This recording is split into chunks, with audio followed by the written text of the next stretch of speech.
শিয়ালদহ দক্ষিণ শাখায় ট্রেন অবরোধ করে বিক্ষোভ নিত্যযাত্রীদের। জেনারেল কামরাকে মহিলা কামরা করা হয়েছে।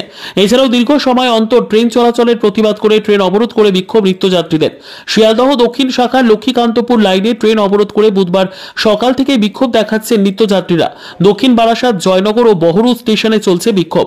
নিত্যযাত্রীদের দাবি জেনারেল কামরাকে মহিলা কামরা করা যাবে না। পাশাপাশি এই শাখায় আরও বাড়াতে হবে ট্রেনের সংখ্যা।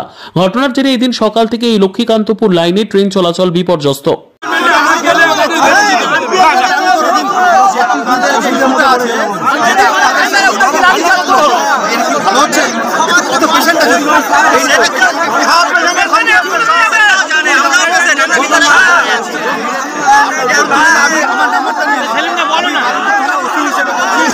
আমার কাছে আসুন, আমি এখনই বসে যেখানে যেখানে লোডার করার আপনাদেরকে আমি সবটা জানিয়ে দেবো। তাহলে আগামী দিন তো পড়ে আছে।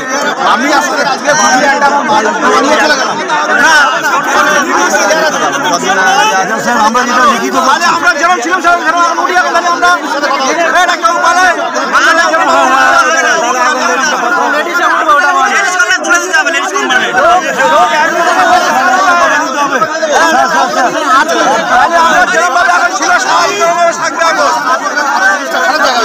ভালো হবে না, কারণ এই যে আমরা সেভাবে যাচ্ছি ওই রকম আমরা ওখানে যাবো। কতদিন ঠিক হবে, আমরা যেখানে যাচ্ছি ওখানে যাবো। ওখানে যাচ্ছি আমরা ওখানে যাবো। কিন্তু আপনাদের সব বিভিন্ন স্থানে আমি দায়িত্ব নিয়ে যেরকম স্বাভাবিক চলতে স্বাভাবিক চলবো। এখনই আমরা যে কবে যাচ্ছিলাম সেই কবে দায়িত্ব